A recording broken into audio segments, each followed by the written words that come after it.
Okay, grand rising, grand rising, grand rising, grand rising, grand rising. So, on today, in the midst of me listening to my motivation this morning, I was actually told to go to Luke 13.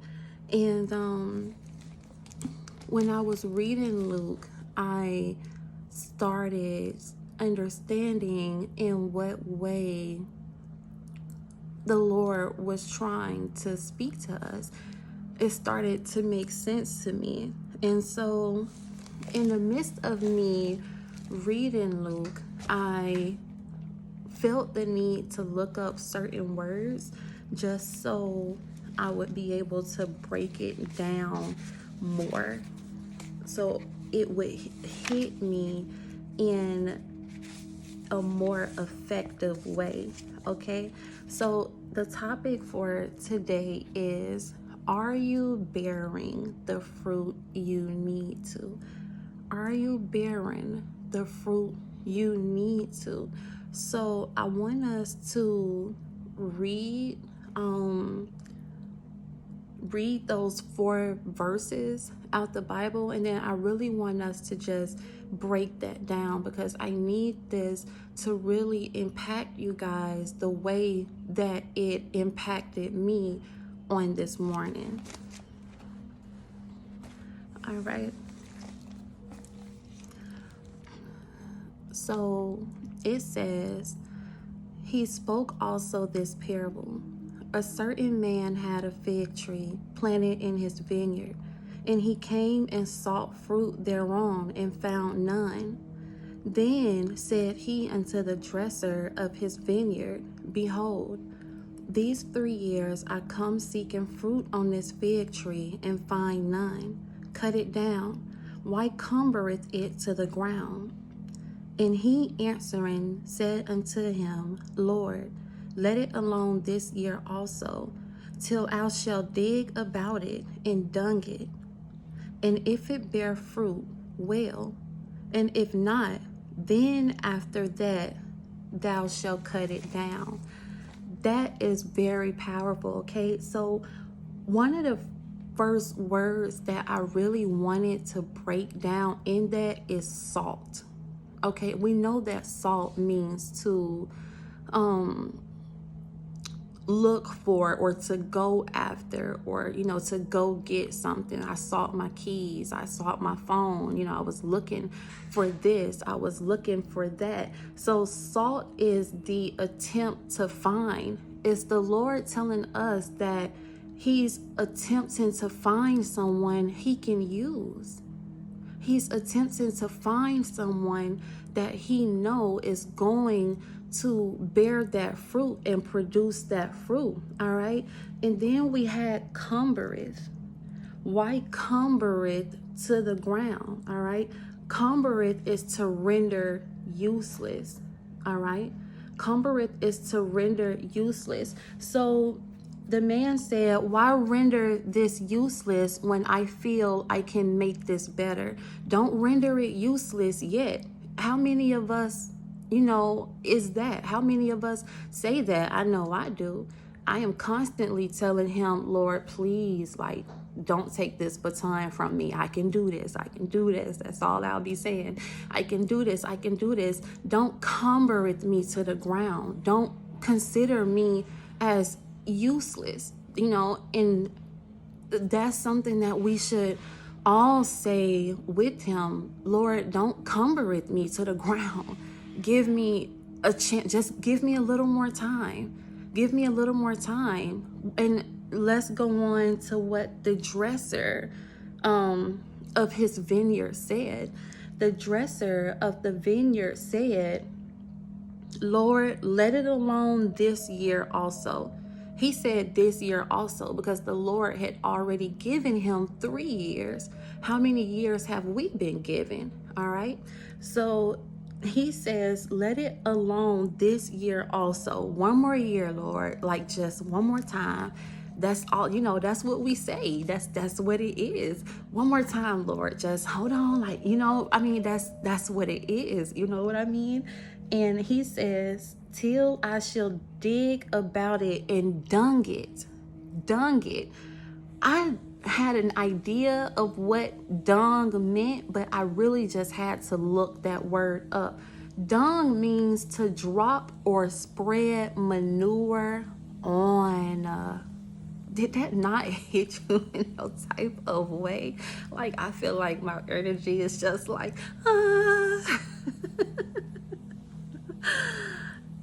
to drop or spread manure on.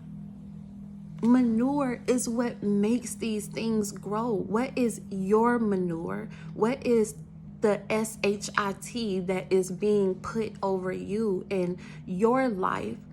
How are you looking at that manure? Are you looking at this manure like this stinks? I can't believe I have this SHIT on me. I can't believe I have this SHIT around me. I can't believe that I have this BS happening. I can't believe that I have this BS going on.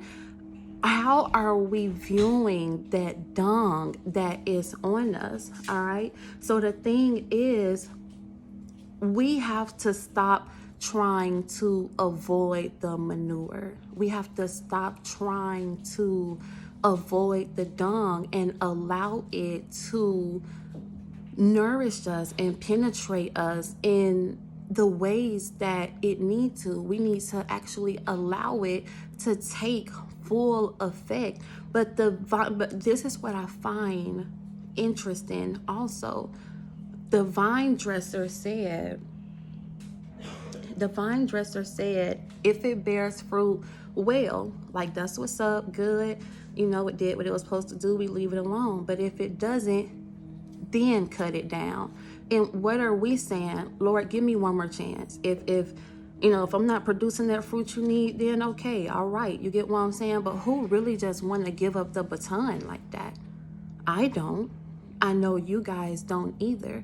So now is a time for us to be thankful of that dung that is on us. And that takes me back to Paul too. I think that was Paul, when he was telling us to count it all joy for the trials and the circumstances that we find ourselves in, because we know that it is only a producing of our faith. He knows that it's going to grow us in that way.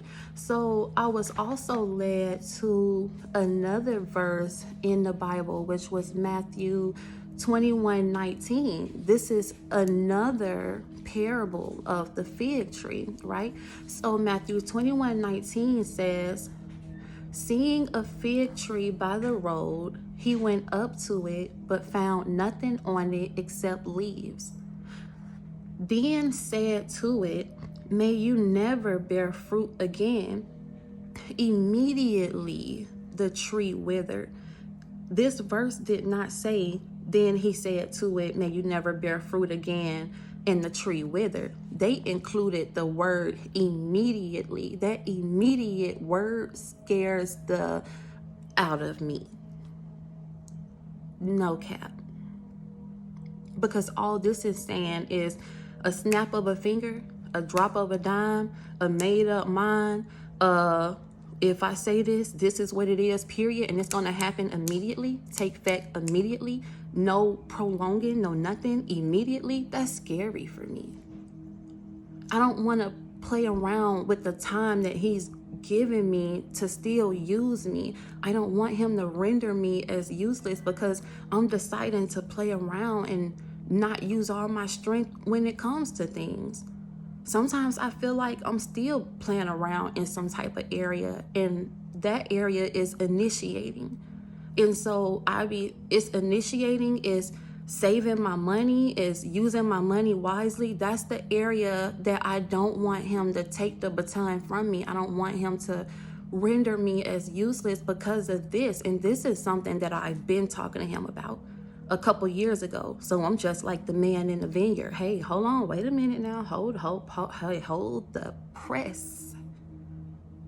I know I can do this, and I know y'all can do this too, all right? Immediately the tree withered, all right? But see, the verse before that is very interesting because it actually said that the Lord woke up hungry. Now, of course, when I hear the word hungry, I think of, okay, you ready to eat. But I like to dig deeper and break things down so that I can have a fuller understanding of it.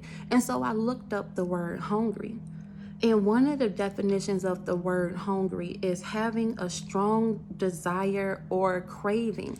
The Lord is hungry to sought after, to look for someone that will appease his appetite, someone that will produce that fruit he's looking for. But the Lord is not going to play no games. And don't think for 1 second we can't keep ourselves from the promised land, because that 40-day journey that took 40 years in the Bible, and they all died. Like, bruh, you did all that for 40 years for nothing? Like nothing? I don't want that for myself. And I don't want that for you guys either, right? So he woke up hungry, having a strong desire or craving. He really looked after this. So when he saw the fig tree from afar,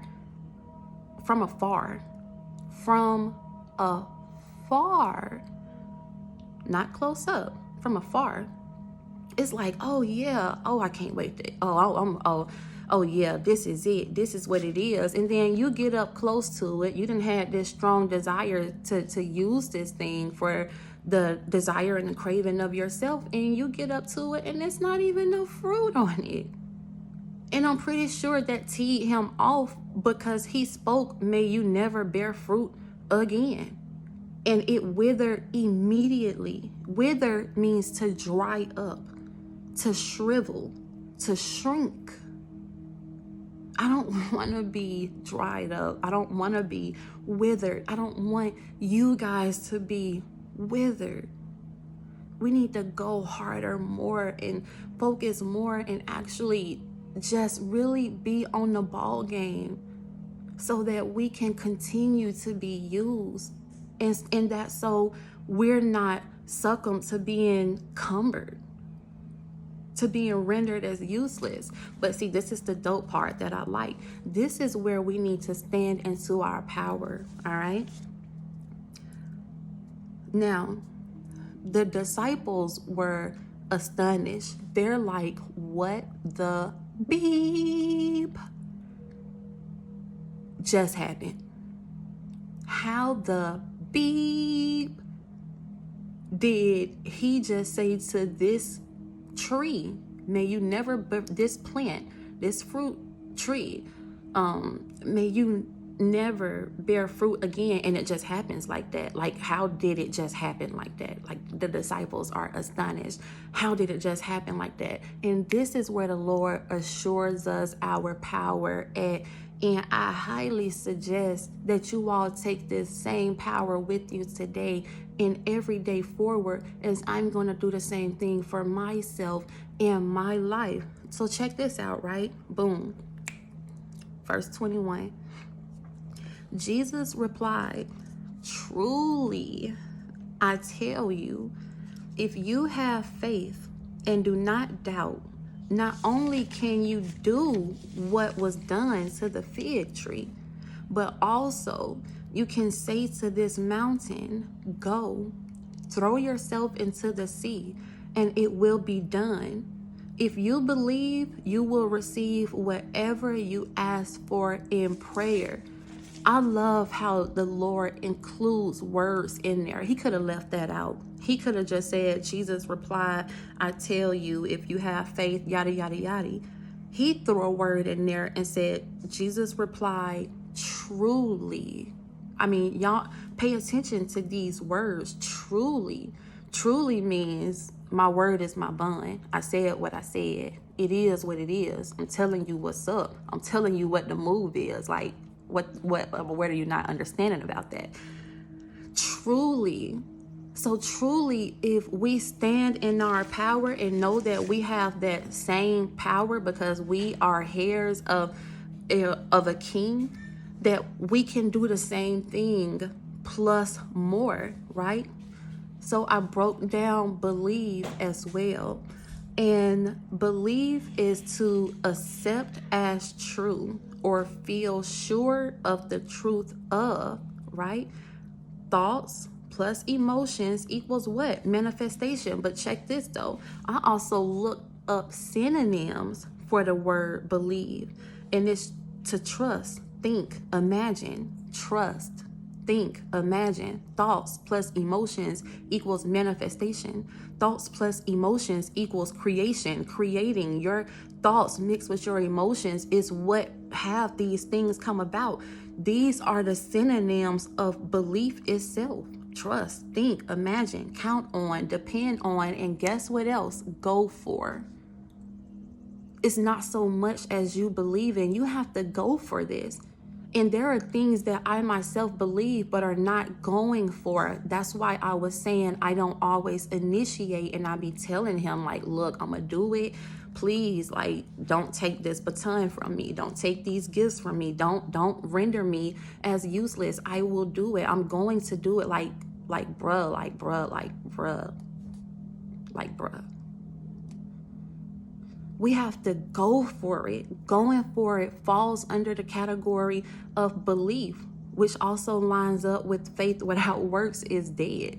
It's over with. You might as well just sit down and call it a day if you're not going to actually go all the way with belief, which is initiating.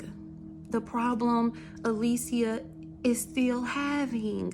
I have my own things that I be messing up in too. And I'm trying to get this mess together. And I want us to get it together. I want us to get it together. All right? So, the question to ask yourself is, are you bearing the fruit that you need to? If not, and you keeping it a brick with yourself, allow your life to be prune yourself. You're a growing plant. Clip away those things that are no longer necessary for you.